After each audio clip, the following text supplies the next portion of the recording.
Hallelujah.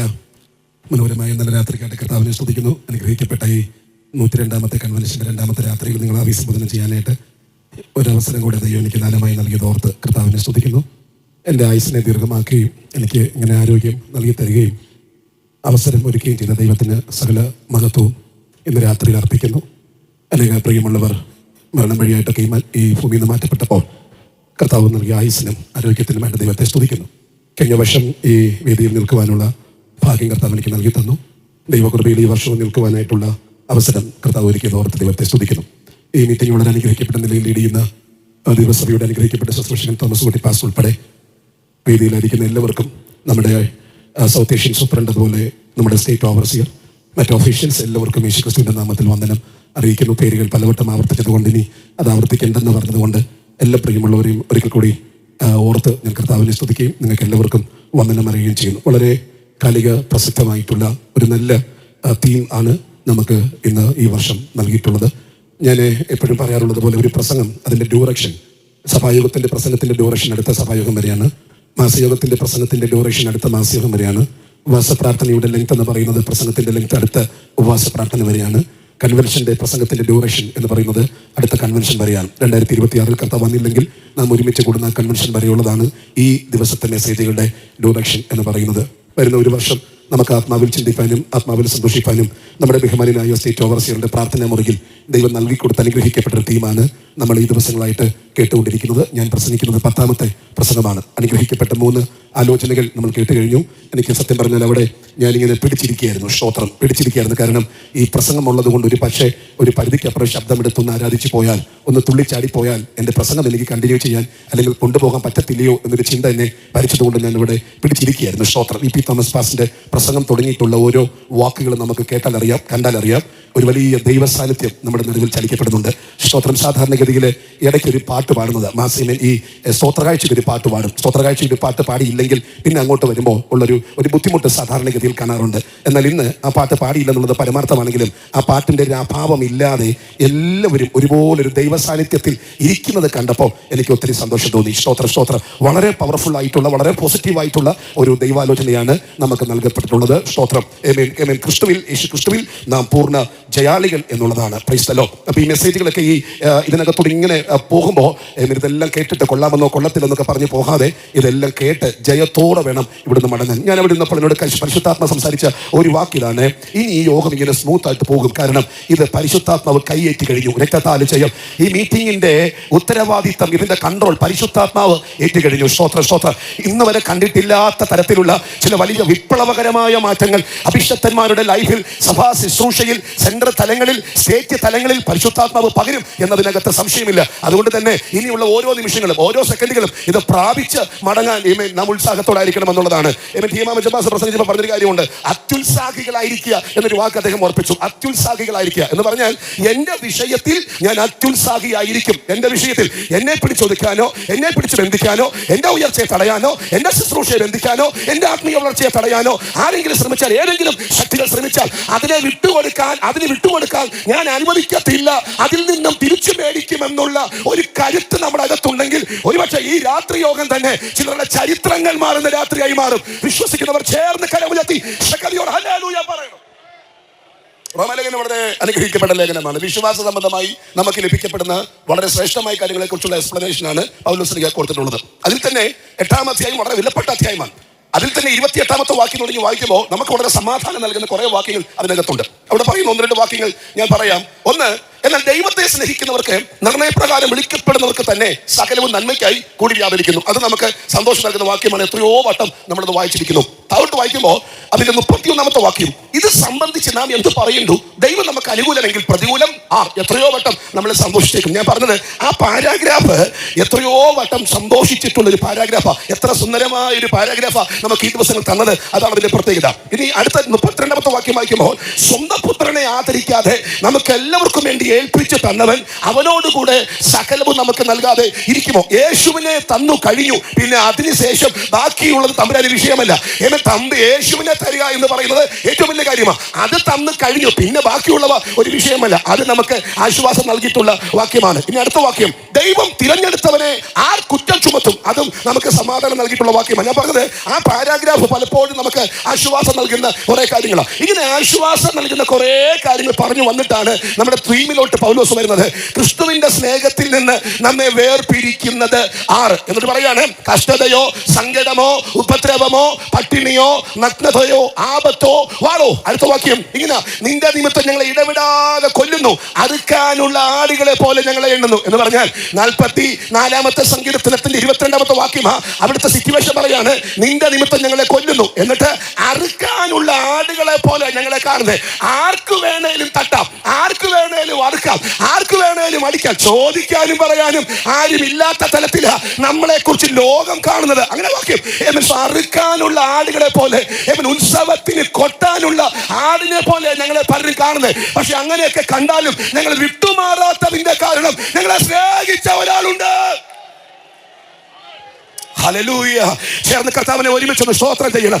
ശക്തിയോടെ കർത്താവിനെ ഒരുമിച്ചൊന്ന് സ്തോത്രം ചെയ്യണം. ആര് കൊട്ടിയാലും ആര് തട്ടിയാലും ആര് കഴുത്തറത്താലും പുറകോട്ട് പോകാത്തതിന്റെ കാരണം ഇതിനേക്കാൾ അപ്പുറമായി ഞങ്ങളെ സ്നേഹിച്ചൊരു സ്നേഹമുണ്ട്. ഇന്ന് രാത്രി തിരിച്ചറിയുന്നവർ ചേർന്ന് കരമുയർത്തി ശക്തിയോടെ ഹല്ലേലൂയ പറയണം. ഇല്ല, വൈറജി പാസ്റ്റർ സത്യത്തിൽ ഈ ടീം പ്രസന്റ് ചെയ്തപ്പോൾ എനിക്ക് വലിയ വിഷമം ഉണ്ടായിരുന്നു. എന്ത് പറയുമെന്ന് എനിക്കറിയത്തില്ല. ഞാൻ സാധാരണഗതിയിൽ ടീമിന്റെ ഒക്കെ പ്രസന്റ് ചെയ്ത് ഒരാഴ്ച കഴിയുമ്പോഴൊക്കെ നമുക്കൊരു പ്രസംഗത്തിന്റെ ഒരു ഭാവം നമ്മുടെ മനസ്സിലോട്ട് വരും. ഇന്ന് രാവിലെ ഞാൻ പാസ്റ്റർ ജെയ്സിനെ വിളിച്ചു, ഇന്ന് രാവിലെ ഞാൻ പാസ്റ്റർ റജി ശാസ്താങ്കോട്ടെ വിളിച്ചു. അവരൊക്കെ നമ്മുടെ നല്ല പ്രസംഗകർ. ഞാൻ ചോദിച്ചു, എന്തുവാ പറയുന്നത്, ഇത് എവിടെ കൊണ്ടാണ് ഒപ്പിക്കുന്നത്? സ്തോത്രം. അവരോടൊക്കെ ഞാൻ ചോദിച്ചു. സാധാരണ ഒരാഴ്ച കഴിയുമ്പോൾ നമുക്കൊരു ഐഡിയ വരുന്നതാണ്. എനിക്ക് ഒരു ഐഡിയ വന്നില്ല. പക്ഷെ എനിക്കറിയാം, വയലാ ചർച്ചിന്റെ ഹോളിനകത്തോട്ട് കയറിയാൽ വരാത്ത ഐഡിയാസ് മൊത്തം വരും. സ്തോത്രം. എന്റെ ഭാര്യ ഇപ്പുറത്ത് പ്രാർത്ഥിച്ചു, ഞാൻ അപ്പുറത്ത് നെടുമ്പാടി വീണ് പ്രാർത്ഥിച്ചു. ആ പ്രാർത്ഥനയുടെ 12 മണി, ഇന്ന് പകൽ 12 മണിയായപ്പോഴാണ് എനിക്ക് ഇതിനകത്തൊരു ദൂത് തമ്പുരാൻ തന്നത്. ആ ദൂത് മറ്റൊന്നുമല്ല, ജയമല്ല വിഷയം, പിന്നെ സ്തോത്രം നമ്മെ സ്നേഹിച്ച ഒരു സ്നേഹമാണ് വിഷയം. ചേർന്ന് കരമുയർത്തി ശക്തിയോടെ ഹല്ലേലൂയ പറയണം. അല്ലേ നമ്മൾ എവിടെ കിടന്നേനെ? ഞാൻ എൻ്റെ അനുഭവം ഇവിടെ പറയാൻ ലജ്ജിക്കുന്ന ആളല്ല. എൻ്റെ അനുഭവം ഏത് രാജ്യത്ത് പറയാനും ലജ്ജിക്കുന്ന ആളല്ല. മുളക്കുഴ ബൈബിൾ സ്കൂളിൽ കൂടെ പഠിക്കുന്നവൻ്റെ മുടി വെട്ടിയ ഒരു ചരിത്രം എനിക്കുണ്ട്. സ്തോത്രം. എൻ്റെ അമ്മ ഇവിടെ പലവട്ടം പറഞ്ഞു, നിങ്ങൾ എന്നോട് വിഷമവും ഭാരവും തോന്നരുത്. ഞാൻ സാധുവായൊരു മനുഷ്യന് തോമസ് ഡിപ്പാസിനെ പരിചയപ്പെടുത്തിയപ്പോൾ തന്നെ പറഞ്ഞൊരു കാര്യമുണ്ട്, വേറിട്ട ശബ്ദത്തിന്റെ വേറിട്ട ശൈലി. എൻ്റെ ശൈലി എന്ന് പറഞ്ഞാൽ അമേരിക്കയിൽ ചെന്നാലും എൻ്റെ പഴയ കാര്യം പറയുന്നതിൽ എനിക്ക് ബുദ്ധിമുട്ടില്ല. സ്തോത്രം. ആരാലും ശ്രദ്ധിക്കപ്പെടാതെ തള്ളപ്പെട്ട് കിടന്നൊരു കൂടാരത്തിന്റെ അകത്ത് തമ്പുരാൻ ഇറങ്ങി വന്ന് സ്നേഹിച്ച സ്നേഹത്തിന്റെ പരിണിത ഫലമാ ഇന്ന് രാത്രി ഇവിടെ നിൽക്കുന്നത്. വിശ്വസിക്കുന്നെങ്കിൽ ചേർന്ന് കർത്താവിനെ സ്തുതിക്കണം ഇന്ന് രാത്രി. ഹല്ലേലൂയ. ആ കാര്യമൊന്ന് അടിച്ച് കർത്താവിനെ ഒരുമിച്ചൊന്ന് സ്തോത്രം ചെയ്ത് ഇന്ന് രാത്രി ചിലരുടെ ചരിത്രത്തെ മാറ്റാൻ ദൈവത്തിന് പദ്ധതി ഉണ്ടെന്ന് എന്നോട് ദൈവം പറയുന്നില്ല. ജയാളിയെ കൂടെ വെച്ചോണ്ട് നീ പരാജയപ്പെട്ടു പോകേണ്ട കാര്യമില്ല. ജയിച്ചവനെ കൂടെ വെച്ചോണ്ട് നീ തകർച്ചയ്ക്ക് പോകേണ്ട കാര്യമില്ല. ഇന്ന് രാത്രി നിന്റെ ഈ ചരിത്രം മാറ്റാൻ എന്റെ ദൈവം വിശ്വസ്തൻ. അല്പനിമിഷങ്ങളെ കാര്യങ്ങളെ ഓടിപ്പിച്ചടിച്ച് കർത്താവിനെ ഒരുമിച്ച് ആരാധിച്ച് ഇന്ന് രാത്രി ഇനി പ്രാപിക്കേണ്ട സമയമാ. എനിക്കറിയാം, ഒരു പോസിറ്റീവ് എനർജി ഇതിനകത്ത് വ്യാപരിക്കപ്പെടുന്നുണ്ട്, ഒരു പരിശുദ്ധാത്മാവിന്റെ ശക്തി ഇതിനകത്ത് ചലിക്കപ്പെടുന്നുണ്ട്. ഇത് നിന്റെ രാത്രിയാ.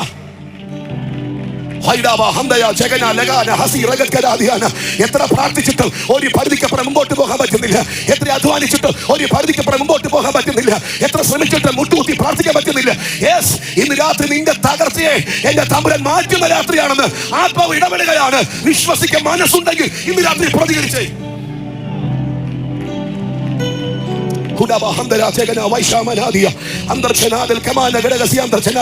അന്യഭാഷ പറയുന്നെങ്കിൽ അതരങ്ങളെ തുറന്ന് പറയണം. ഇന്ന് രാത്രി സ്തോത്രം ദൂതികൾ കേട്ടിട്ട് അഭിപ്രായം പറയുന്ന രാത്രിയല്ല. ഈ യോഗം നമ്മൾ ചിന്തിച്ച തലത്തിൽ നിൽക്കത്തില്ല.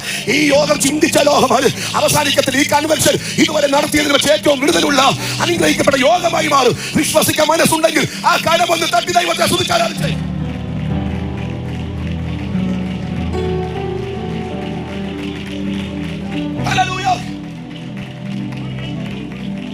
അടുക്കാനുള്ള ആളുകളെ പോലെ ഞങ്ങളെ എണ്ണമേ.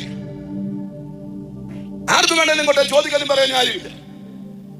അടിക്കണേ അടിക്കാം, കുത്തനെ കുത്താം, വെട്ടണേ വെട്ടാം, ഒരു പ്രശ്നമില്ല. അങ്ങനെ ഞങ്ങളെ എണ്ണുന്നേ. പക്ഷെ എന്നിട്ടെന്താ പുറകോട്ട് പോകാതെ?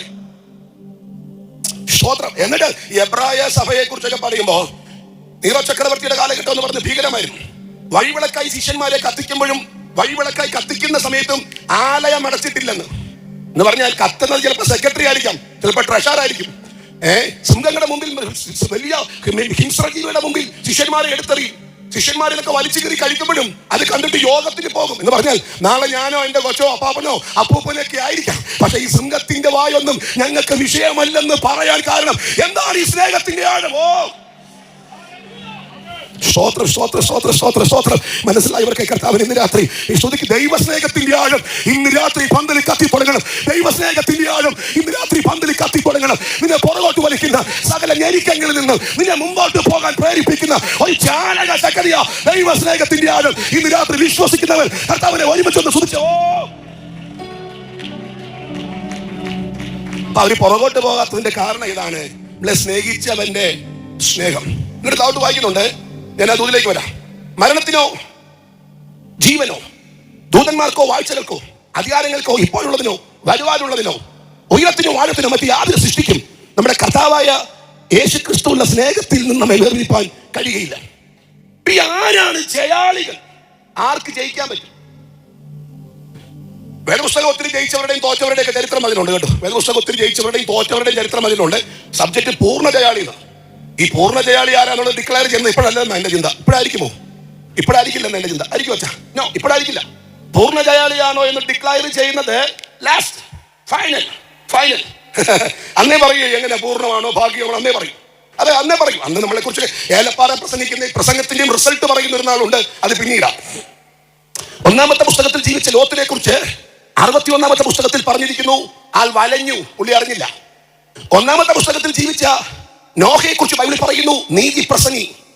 ഒന്നാമത്തെ പുസ്തകത്തിൽ ജീവിച്ച ഹാനോക്കിനെ കുറിച്ച് എബ്രായത്തിൽ പറയുന്നു, അവൻ ജീവിച്ചിരിക്കുമ്പോൾ സാക്ഷ്യം പ്രാപിച്ചു.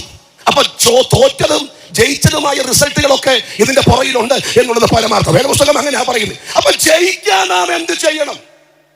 അവിടെ പറയുന്നത് ഇതിലൊക്കെയും, വെളി പറഞ്ഞ പ്രതിസന്ധിയിലൊക്കെ നമ്മൾ ജയിച്ചതാ. ഇതിലൊക്കെയും നമ്മൾ ജയിച്ചു, പക്ഷെ അത് പൂർണ്ണജയമാവില്ല.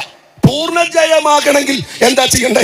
പൂർണ്ണജയം വേണമെങ്കിൽ ഒറ്റ കാര്യമുള്ളൂ, ദൈവസ്നേഹം 2 തലത്തിലുണ്ട്.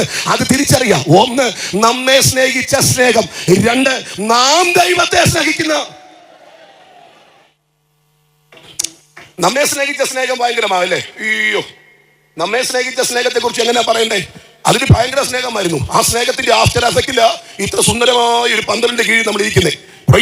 ഇന്ന് രാവിലെ ജോൺസൺ ജോർജിന്റെ മെസ്സേജ് കേട്ടിട്ടുണ്ടോ? സ്തോത്രം, വളരെ പവർഫുൾ മെസ്സേജ്. രാവിലത്തെ മെസ്സേജ് എന്താ പവർഫുൾ? രാവിലത്തെ മെസ്സേജ് കേട്ടു. സ്തോത്രം. അതിനകത്ത് അദ്ദേഹം പറയുന്ന കാര്യമുണ്ട്, നാമോ പാപികളായിരുന്നു, ബലഹീനർ ആയിരുന്നു, പിന്നെ ശത്രുക്കളായിരുന്നു. അവിടെ നിന്ന് ഞാൻ കുറച്ചുകൂടെ പഠിച്ചപ്പോ പറഞ്ഞേക്കുന്നു, അതിക്രമങ്ങളാലും പാപങ്ങളാലും മരിച്ചവരായിരുന്നു.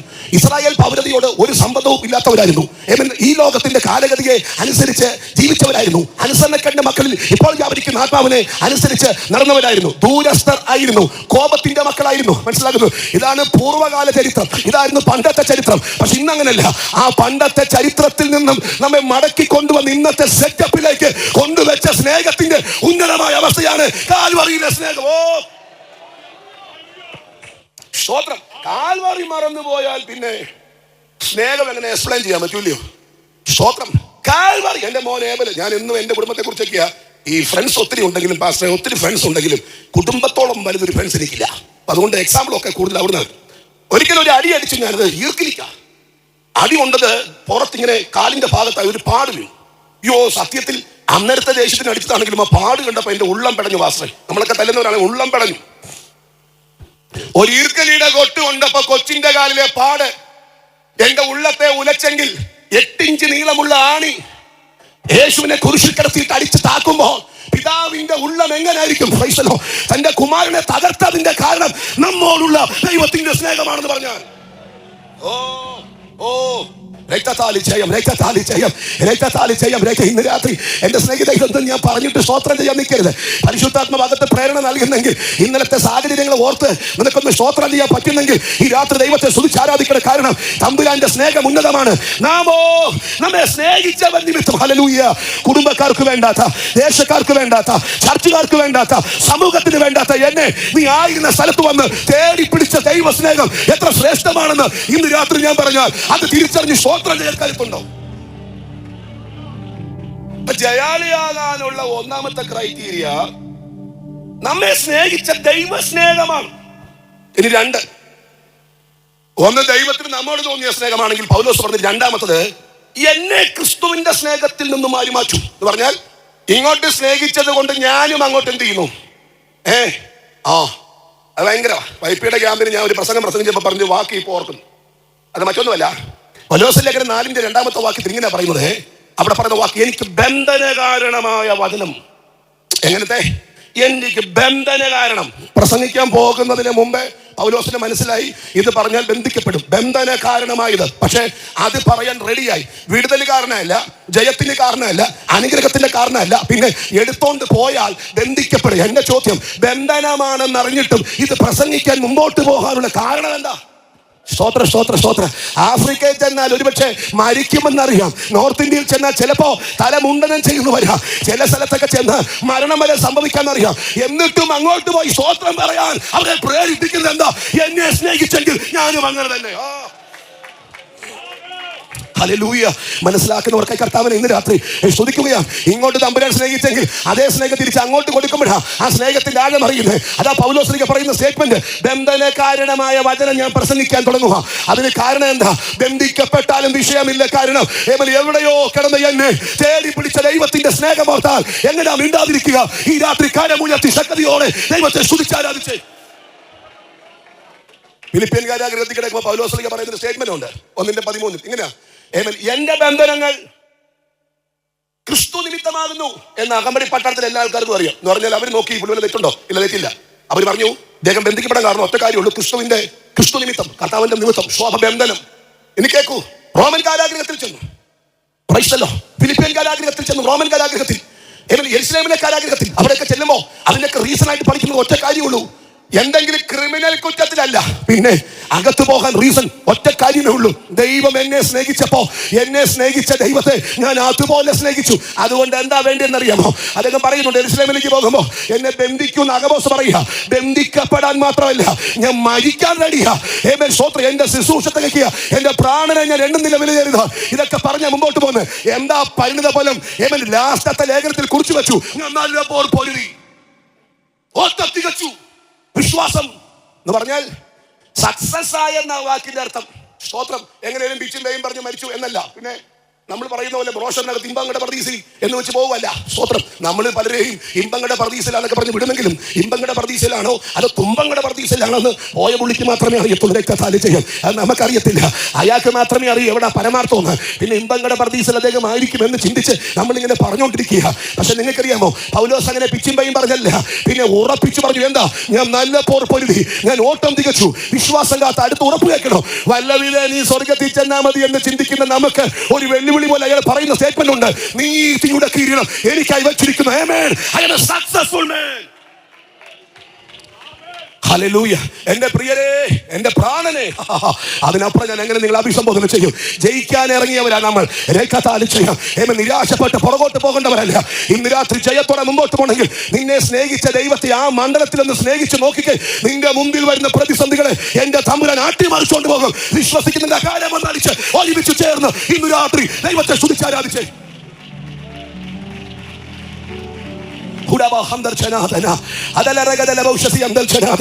പരാജയപ്പെട്ടവരുടെ ലിസ്റ്റ് പറയാൻ ഇന്ന് രാത്രി എനിക്ക് മനസ്സില്ല. ജയിച്ചവന്റെ ലിസ്റ്റ് എനിക്ക് പറയാനുള്ളൂ. ഓൾഡ് ടെസ്റ്റമെന്റിനകത്ത് ഒരു കൊച്ചു മനുഷ്യനുണ്ട്, പേര് ഹാനോക്ക് എന്നാണ്. 365 കൊല്ലമേ ഭൂമി പാർത്തുള്ളെങ്കിലും അയാൾ 300 കൊല്ലം ദൈവത്തിന്റെ കൂടെ നടന്നെന്ന.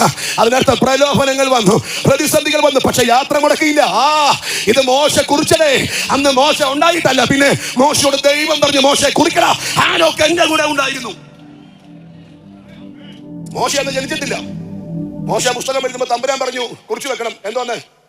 അവൻ ജനിച്ചു മരിച്ചു, അയാൾ ജനിച്ചു ജനിപ്പിച്ചു മരിച്ചു. ഹാനോക്ക് അങ്ങനെയല്ല, ജനിച്ചു, എന്റെ കൂടെ ഉണ്ടായിരുന്നു. ഇത് മോശയ്ക്ക് ഇൻഫർമേഷൻ കൊടുത്താന്നറിയുമോ? ദൈവം. നമ്മളിവിടെ 10,000 പേരുണ്ടല്ലോ. ദൈവം പറയട്ടെ ഇയാൾ എന്റെ കൂടെ ഉണ്ടായിരുന്നെന്ന്. സ്തോത്രം. നമ്മൾ ദൈവത്തിന്റെ കൂടെ നമ്മളങ്ങ് സർട്ടിഫൈ ചെയ്യല്ലേ? തമ്പുരാൻ പറയണ്ടേ? തമ്പുരാൻ പറയും കുറിക്കും മോശേ, കുറിക്കടാ, ഹാനോക്ക് എന്റെ കൂടെ ഉണ്ടായിരുന്നു. പ്രതിസന്ധി ഇല്ലാത്തതുകൊണ്ടല്ല, ഭാര്യ ഉണ്ടായിരുന്നു, കുഞ്ഞുങ്ങൾ ഉണ്ടായിരുന്നു. പ്രതിസന്ധി ഉണ്ടായിട്ടില്ല, ഇല്ലാഞ്ഞിട്ടല്ല. ഏത് പ്രതിസന്ധിയെയും ദൈവത്തോടുള്ള സ്നേഹത്താൽ ജയിക്കാനുള്ള കരുത്ത് അയാളുടെ അകത്തുണ്ടായിരുന്നു. ആ കാര്യം ഒന്ന് വീശി ഇന്ന് രാത്രി ദൈവത്തെ സ്തുതിച്ചു. രക്തം ജയം. ഇനിയും അങ്ങോട്ട് പലരുടെ പേര് പറയാനുണ്ട്. എന്നെ ചലിപ്പിച്ചൊരു മനുഷ്യന്റെ പേരാണ് നോഹ. ഒരു ലോകം മൊത്തം പാപം ചെയ്യുന്ന അർത്ഥം. ലോകം മൊത്തം പാപം ചെയ്തപ്പോൾ ഒരാൾ മാത്രം, അതിനാ പുള്ളിക്ക് പ്രതിസന്ധിയില്ലായിരുന്നു. ലോകം മൊത്തം പാവം. കൂടെ നിൽക്കുന്ന 5 എണ്ണം പാവമാണ്. ഓട്ടോമാറ്റിക്കലി നീ ഓർത്താവും. കുഞ്ഞുങ്ങളൊക്കെ പഠിക്കാൻ വന്ന സമയത്ത് പേരൻസിന്റെ പ്രാർത്ഥന എന്താണെന്നറിയോ? അറിയാമേ, എന്റെ കുഞ്ഞ് നല്ല റൂംമേറ്റിനെ കിട്ടണേ, എൻ്റെ കുഞ്ഞിന് നല്ല റൂംമേറ്റിനെ കിട്ടണേ. എന്നാ നല്ല റൂംമേറ്റില്ലെങ്കിൽ അവൻ്റെ കാര്യത്തിലും തീരുമാനമാവും. അതാ പ്രാർത്ഥന. 10 പേര് മോശമാണെങ്കിൽ അടുത്തവര് മോശമാകും. അതുകൊണ്ട് പ്രാർത്ഥിക്കും, നല്ല റൂംമേറ്റ്. ഇവിടെ റൂംമേറ്റ് അല്ല, ലോകം മൊത്തം പാപം ചെയ്തെന്നാ പറഞ്ഞേ. ലോകം മൊത്തം. ഒരു ലോകം മൊത്തം പാപം ചെയ്തപ്പോൾ പാപം ചെയ്യാത്ത ഒരു മനുഷ്യന്റെ പേര് നോഹ. അയാൾക്ക് ദൈവത്തിന്റെ കൃപ വെച്ച് എന്റെ ചോദ്യം, ഒരു ലോകം മൊത്തം ഒരു തലത്തിലേക്ക് മാറിയപ്പോൾ ഡൈവേർട്ട് ചെയ്ത് തിരിച്ചു പോകാൻ അയാളെ പ്രേരിപ്പിച്ച ഘടകം എന്താ? ആ ഘടകമാണ് ദൈവസ്നേഹം, ദൈവത്തോടുള്ള സ്നേഹമൊക്കെ. ഇന്ന് രാത്രി അങ്ങനെ എക്സ്പ്ലെയിൻ ചെയ്യുക. അതിന്റെ പരിണിത ഫലം എന്താ? ന്യായവിധിയുടെ തിരമാല ഭൂമിയിൽ അടിച്ചുയരുമ്പോൾ അരാരാത്തിൽ ഉറച്ചു നോക്കി കുടുംബവും. അതിനപ്പുറത്തുള്ള ചരിത്രത്തെ കുറിച്ച് ഞാൻ എക്സ്പ്ലെയിൻ ചെയ്യുന്നില്ല. പക്ഷെ അരാരാത്ത് വരെ ആള് സക്സസ് ആയിരുന്നു. അതിന്റെ കാരണം എന്താണെന്നറിയാമോ? പ്രതിസന്ധി ഇല്ലാത്തത് കൊണ്ടല്ല, ദൈവസ്നേഹത്തിന്റെ ആഴങ്ങൾ അയാളകത്തുള്ളത് കൊണ്ട് മാത്രമാണ്. ഇന്ന് രാത്രി വിശ്വസിക്കുന്നെങ്കിൽ ചേർന്ന് ദൈവത്തെ സ്തുതിച്ചേ. സമയം പോകുന്നത് കൊണ്ടാണ്. 3.5 കൊല്ലത്തെ ബന്ധമേ ഉള്ളൂ പത്രോസിന് യേശുവുമായിട്ട്. ലൈവിൽ ഒരു സഭാവർഷത്തിന്റെ ബന്ധം 3 കൊല്ലമാണല്ലോ സാധാരണ. ഒരു സഭാവർഷത്തിന്റെ ബന്ധമേ ഉള്ളൂ പത്രോസിന് യേശു. പക്ഷെ ക്രൂശിക്കാമെന്ന് പഴയ പറഞ്ഞ വാക്കിക്കണോ? യേശുവിനെ നേരെ ക്രൂശിക്കില്ല, എന്നെ തലകീഴ്. ഞാൻ ചോദിച്ചു, എന്തുവാ സ്നേഹം? നിങ്ങൾ മിണ്ടുന്നില്ല. സ്തോത്രം. Praise the Lord. യാക്കോബിനെ വാൾ കൊണ്ട് കൊന്നെന്ന, സ്തെഫാനോസിനെ കല്ലെറിഞ്ഞു കൊന്നെന്ന, മത്തായി AD 60 വാളിനെ കുത്തിക്കൊന്ന, പത്രോസ് തലകീഴെ ക്രൂശിക്കപ്പെട്ടു. തോമസിനെ കുന്തം കൊണ്ട് കുത്തിയെന്ന, ഫിലിപ്പോസ് AD 52 ക്രൂശിലേറ്റി. മർക്കോസിനെ ജീവനോടെ കത്തിച്ചു. ഗോസ്പൽ എഴുതിയ മർക്കോസിനെ ജീവനോടെ കത്തിക്കാൻ വേണ്ടി തീ കൂട്ടിയപ്പോ സന്തോഷമായി കത്താൻ നിന്ന് കൊടുക്കാൻ കാരണം എന്താ? അതൊക്കെ നമ്മൾ ചിന്തിക്കുന്നതിന് അപ്പുറത്തെ റലമ. ഹല്ലേലൂയ. സ്തോത്രം. മനസ്സ് തുറന്നൊന്നും അന്യഭാഷ പോലും പറയാത്ത എത്ര എണ്ണം ഉണ്ടെന്ന് അറിയാമോ യോഗത്തിൽ? സുന്ദരമായ പാട്ട്, പവർഫുൾ മെസ്സേജ്, എന്നിട്ട് ഇതുവരെ ഒരു സ്തോത്രം പറയാത്ത എത്ര എണ്ണം ഉണ്ടെന്ന് അറിയാം. അപ്പോഴാ ഒരാൾ തീ കത്തിക്കാൻ ഏൽപ്പിച്ചു കൊടുത്തെന്ന് ഈ രാത്രി തിരിച്ചറിയുന്നവർ കർത്താവിനെ സ്തുതിച്ചു. മത്തിയാസിനെ കല്ലെറിഞ്ഞ് കൊന്നിട്ട്, സ്തോത്രം, കല്ലെറിഞ്ഞ് പെടാപ്പാട് വരുത്തിയിട്ട് ക്രൂശിലേറ്റി എന്നാണ് ചരിത്രം. ഇവൻ പൗലോസിനെ ശിരച്ഛേദം ചെയ്തെന്നാണ്. സ്തോത്രം. യേശുവിന്റെ ശിഷ്യന്മാരൊക്കെ തന്നെ ഈ മരണത്തിലേക്ക് പോകാൻ കാരണം എന്താണെന്നറിയാമോ? അവർ തോറ്റവരല്ല, അവർ ജയിച്ചവരാ. ആ ജയത്തിന്റെയും ഈ പ്രതിസന്ധി സ്വീകരിക്കാൻ കാരണം ഒന്ന്, നമ്മെ സ്നേഹിച്ചവന്റെ അത് മറന്ന് എന്തൊരു യോഗ. സ്നേഹിച്ചവന്റെ സ്നേഹം മറന്ന് എന്തൊരു യോഗമാ. ഹല്ലേലൂയ. നമ്മെ സ്നേഹിച്ചവൻ മുഖാന്തിരം. സ്തോത്രം. പൂർണ്ണ ജയം ഇതിലൊക്കെ. ഇതുവരെ ഉള്ളത് മാത്രമല്ല, ഉയരത്തിനോ ആഴത്തിനോ ഇപ്പോഴുള്ളതിനോ അല്ല, വരുവാനുള്ളതിനോ. ഇന്നലെ വരെ കണ്ടിട്ടില്ലാത്ത പ്രതിസന്ധി നാളെ നിന്റെ മുമ്പിൽ വന്നാലും അതിനെയും ജയിക്കാനുള്ള ശക്തി നിന്റെ അകത്ത് പകരുന്ന ഒരാത്മനാഥനുണ്ടെന്ന് ഇന്ന് രാത്രി ഞാൻ പറഞ്ഞാൽ വിശ്വസിച്ച് ഏറ്റെടുക്കാൻ കരുത്തുള്ള എത്ര ദൈവമക്കൾ. അല്പനിമിഷങ്ങളെ അന്യഭാഷയിൽ കർത്താവിനെ ഒരുമിച്ചൊന്ന് ആരാധിച്ചേ. ആ കാര്യമൊന്ന് അടിച്ച് ഒരുമിച്ചൊന്ന് സ്തോത്രം ചെയ്ത് ഈ അന്തരീക്ഷം ഒന്ന് മാറട്ടെ. ഈ രാത്രി ചിലരുടെ കുടുംബത്തിന്റെ ചരിത്രത്തെ മാറുന്ന രാത്രിയാവട്ടെ.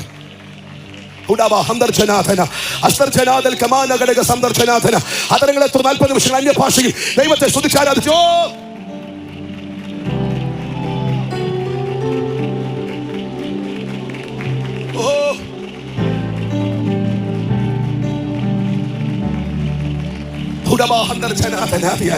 ഇല്ലില്ല, നിരാശപ്പെട്ടു പോകേണ്ട കാര്യമൊന്നുമില്ല.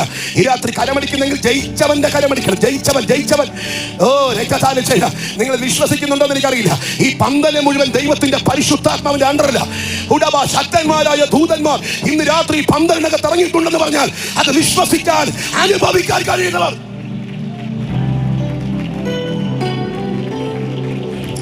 നിയന്ത്രിക്കാൻ കഴിയാത്ത ദൈവ സാന്നിധ്യം വ്യാപരിക്കുന്നുണ്ട്. അടുത്തിരിക്കുന്ന ആളെ നോക്കി, നീ നിന്റെ ജയം ഇന്ന് രാത്രി കളയണ്ട. പറ്റുമെങ്കിൽ കർത്താവേ, ഈ 25ന്റെ തുടക്കമാണിത്. എനിക്ക് മാറിയേ പറ്റത്തുള്ളൂ, എനിക്ക് ജയിച്ചേ പറ്റത്തുള്ളൂ. ജയവീരനായ തമ്പുരാന്റെ കൂടെ ഞാൻ ഇന്ന് രാത്രി നിൽക്കുമ്പോൾ, തോറ്റ ചരിത്രമില്ലാത്തവന്റെ കൂടെ ഞാൻ നിൽക്കുമ്പോൾ എനിക്ക് ജയിച്ചേ പറ്റൂ.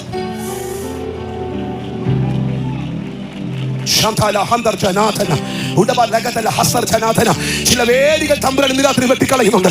എനിക്കറിയാം, വളർന്നു പോകാൻ കഴിയാതെ, ഉയർന്നു പോകാൻ കഴിയാതെ 2 സ്റ്റെപ്പ് മുമ്പോട്ട് വെക്കുമ്പോൾ പുറകോട്ട് വലിച്ചിരുന്ന ചില ഇരുളിന്റെ വ്യാപാരങ്ങൾ ഇന്ന് രാത്രി തമ്പുരാൻ വേരോടെ വെട്ടുക. നിന്റെ കുടുംബ ചരിത്രത്തെ മാറ്റുക.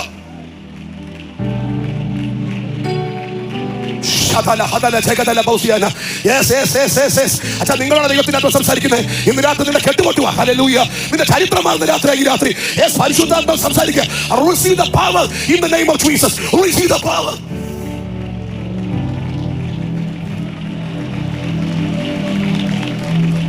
Hallelujah.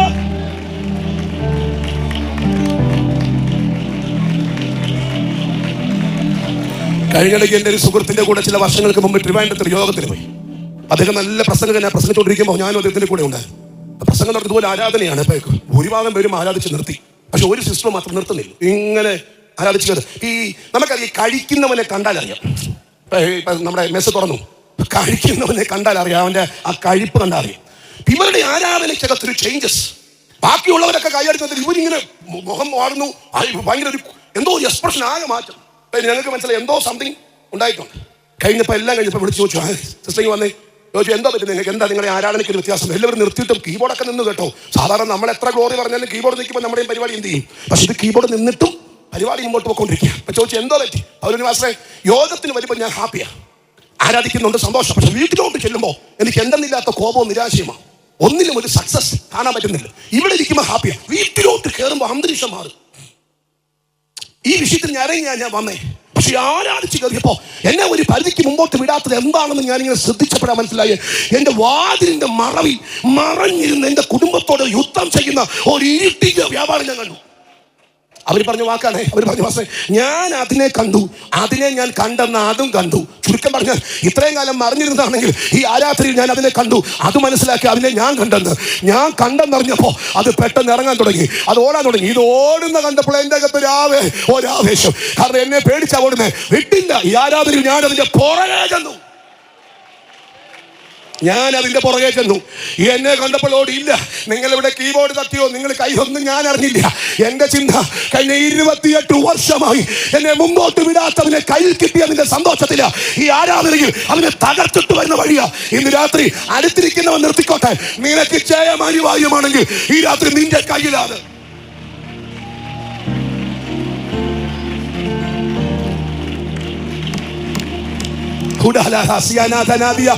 പിടിക്കാമെങ്കിൽ പിടിച്ചു വച്ചാ, പിടിക്കാമെങ്കിൽ പിടിച്ചു വച്ചാ. ഇത് നമ്മുടെ കുടുംബ സംഗമമല്ലേ? Hallelujah, hallelujah, hallelujah, hallelujah. ഈ രാത്രി നിന്റെ മേൽ ദൈവത്തിന്റെ ശക്തി വെളിപ്പെടുക. വർഷങ്ങളായി അമ്മേ നിങ്ങളെ ബന്ധിച്ച ചില നിരാശകൾ ഈ രാത്രി പൊട്ടി മാറുക.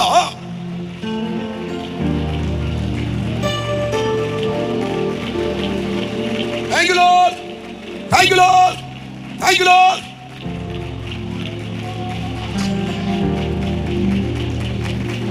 10-15 മിനിറ്റ് ഇവിടെ മൊത്തത്തിൽ യോഗം തീരാനുള്ളൂ. എൻ്റെ പ്രസംഗത്തിന് സമയം അടുത്ത് കഴിഞ്ഞു. 2-3 മിനിറ്റിന്റെ ആരാധനയ്ക്കകത്ത് സംഭവിച്ച കാര്യത്തെക്കുറിച്ചാണ് ഞാൻ പറഞ്ഞത്.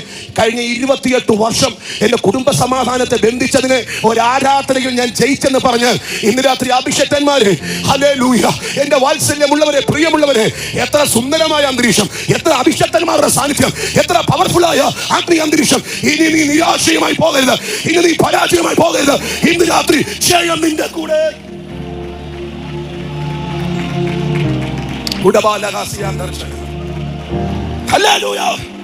ഒരു കൊച്ചുകാരുടെ പറഞ്ഞ എന്റെ പ്രസംഗം ഞാൻ വൈൻഡപ്പ്. പണ്ട് എനിക്ക് നായ പേടിയായിരുന്നു. നായ കൊച്ചു കാര്യമാണെങ്കിലും ഓരോ പാഠങ്ങൾ നമുക്ക് കിട്ടുമല്ലോ.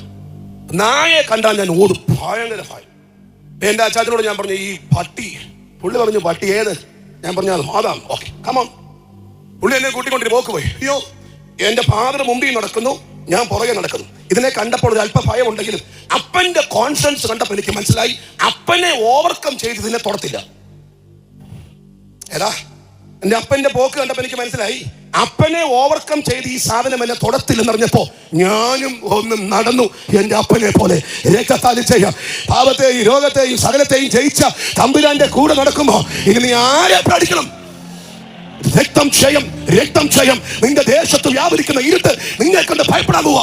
നിന്റെ ദേശത്ത് വ്യാപരിക്കുന്ന കൊടികാറ്റ് നിന്നെ കണ്ട് അമരാൻ പോവാ. ഈ രാത്രി നിന്റെ മേൽ ഒരു അഭിഷേക ശക്തിയെ ദൈവം പകരുക. അന്തർജനാഥനെ പ്രാപിച്ചു. ഈ രാത്രി പ്രാപിച്ചെടുക്ക്.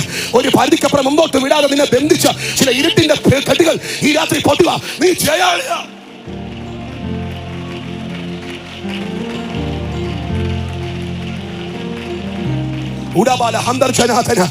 എനിക്കറിയാൻ നിയന്ത്രിക്കാൻ കഴിയാത്തൊരു ആത്മശക്തി ഉണ്ട്. ഏലപ്പാറയെ നിങ്ങൾ ശ്രദ്ധിക്കണ്ട കേട്ടോ, അഭിഷേകന്മാരെ ഒന്നും ശ്രദ്ധിക്കണ്ട. പക്ഷെ ഇവിടെ വീശി നിൽക്കുന്ന ദൈവത്തിന്റെ പരിശുദ്ധാത്മ സാന്നിധ്യമുണ്ട്. അത് നീ ശ്രദ്ധിച്ചേ പറ്റൂ, കാരണം അതാണ് അത്ഭുതം ചെയ്യുന്നത്. പത്രോസിന്റെ പ്രസംഗം, പൗലോസിന്റെ പ്രസംഗത്തിൽ ലുദിയയുടെ ഹൃദയം തുറന്നെന്നല്ല, പൗലോസ് പ്രസംഗിച്ചപ്പോ പരിശുദ്ധാത്മാവ് ഹൃദയം തുറന്നെന്ന. പ്രസംഗകൻ ആരാന്നുള്ളതല്ല വിഷയം, പരിശുദ്ധാത്മാവ് എന്ത് ചെയ്യുന്നു അതാ ഈ രാത്രി വിഷയം. Praise the Lord. എനിക്ക് ഒരു കോൺഫിഡൻസ്, ഇനി എന്നെ ഒന്നും ചെയ്യത്തില്ല. അങ്ങനെയെങ്കിൽ ഇന്ന് രാത്രി നമുക്ക് ഉറപ്പിച്ചൊന്ന് പറഞ്ഞാലോ, ഈ ടെന്റ് ഇറങ്ങുന്നെങ്കിൽ, ഈ ഗേറ്റ് ഇറങ്ങുന്നെങ്കിൽ കയറിയതുപോലെ ആകരുത്. ഇത് സ്വത്ര സാമ്പിൾ പഠിക്കട്ട. ഇനി അങ്ങോട്ട് വരാൻ തുടങ്ങുന്നതേ ഉള്ളൂ. വരുന്ന ഞായറാഴ്ച ലാസ്റ്റ് പ്രസംഗിച്ച് ഈ യോഗം ആശീർവാദം പറയുമോ, ചർച്ച് ഓഫ് ഗോഡിന്റെ ചരിത്രം ദൈവം മാറ്റും. വിശ്വസിക്കാൻ നിയോഗമുണ്ടെങ്കിൽ ഇന്ന് രാത്രി ദൈവത്തെ സ്തുതിച്ചാരാധിച്ചേ. അല്പനിമിഷം നമുക്ക് ഒരുമിച്ച് കർത്താവിനെ ഒന്ന് ആരാധിക്കാം. ഒന്ന് എഴുന്നേറ്റ് ഇനി പ്രാപിക്കാനുള്ള സമയമാണ്, ഇനി പ്രാപിക്കാനുള്ള സമയമാണ്. അല്പനിമിഷങ്ങൾ കണ്ണുകളെ അടച്ച് അതരങ്ങളെ തുറന്ന് ഒരുമിച്ചൊന്ന് സ്തോത്രം ചെയ്ത് അന്യഭാഷ പ്രാപിച്ചവർ. ഹല്ലേലൂയ. ആ കണ്ണുകളൊന്ന് അടച്ചേ. Everybody close your eyes. എല്ലാ കണ്ണും അടച്ചാ. പോകേണ്ടവർക്കെല്ലാം പോകാം. പ്രാപിക്കേണ്ടവർ മാത്രം നിന്നാട്ടെ, പ്രാപിക്കേണ്ടവർ മാത്രം നിന്നാട്ടെ. Hallelujah, hallelujah. എനിക്കറിയാം പ്രസംഗിക്കുന്ന പ്രസംഗത്തിന്റെ പിന്നിൽ വ്യാപരിക്കുന്ന ഒരു സ്പിരിറ്റ് ഉണ്ട്. അത് അന്തരീക്ഷത്തിൽ വെളിപ്പെടുന്നത് ഈ അടുത്തിടെയായിട്ട് ഞാൻ കാണുന്നുണ്ട്. ഏത് സബ്ജക്റ്റ് ആണോ പറയുന്ന സബ്ജക്റ്റിന്റെ പിന്നിൽ വ്യാപരിക്കുന്ന ഒരു ദൈവ സാന്നിധ്യം ഈ അടുത്തിടയ്ക്ക് പോകുന്ന എല്ലാ യോഗത്തിലും ഞാൻ കാണുന്നുണ്ട്. അങ്ങനെയെങ്കിൽ ഇന്ന് രാത്രിയിലും ആ ദൈവ സാന്നിധ്യത്തിന്റെ ശക്തി ഇതിനകത്ത് ചലിക്കപ്പെടുന്നുണ്ട്. വിശ്വസിക്കാൻ നിയോഗമുള്ളവർ അല്പനിമിഷങ്ങൾ കണ്ണുകളെ അടച്ച് അതരങ്ങളെ തുറന്ന് ദൈവത്തെ ആരാധിച്ചു തുടങ്ങിക്കേ.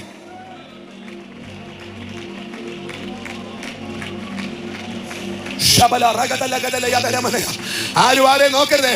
ചില മിനിറ്റുകൾ മാത്രമേ ഉള്ളൂ.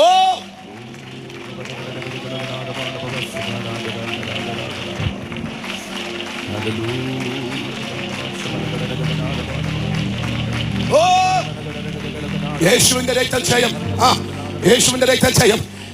നിന്റെ വരൾച്ച മാറുക. എന്നോട് അങ്ങനെ ദൈവം പറയുന്നു. നിന്റെ വരൾച്ച മാറാൻ പോവുക, നിന്റെ കുടുംബത്തിന്റെ വരൾച്ച മാറാൻ പോവുക, നിന്റെ ശുശ്രൂഷ വരൾച്ച മാറാൻ പോവുക. ആത്മാവിന്റെ തീയെ ഇന്ന് രാത്രി കത്തി തുടങ്ങുക.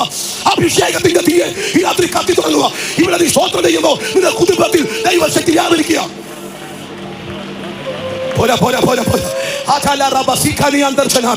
അഭിഷേകന്മാർ കരം പിടിച്ച് ദൈവത്തെ ആരാധിച്ചേ. പ്രാർത്ഥന ആർക്കെങ്കിലും ആവശ്യമുണ്ടെങ്കിൽ ദൈവദാസന്മാർ പ്രാർത്ഥിക്കും. നിങ്ങൾ മുമ്പോട്ട് വന്നാൽ, അല്ലാത്തവർ അവിടെ നിന്ന് പ്രാർത്ഥിച്ചേ. ഇന്ന് രാത്രി ദൈവശക്തി വ്യാപരിക്കും.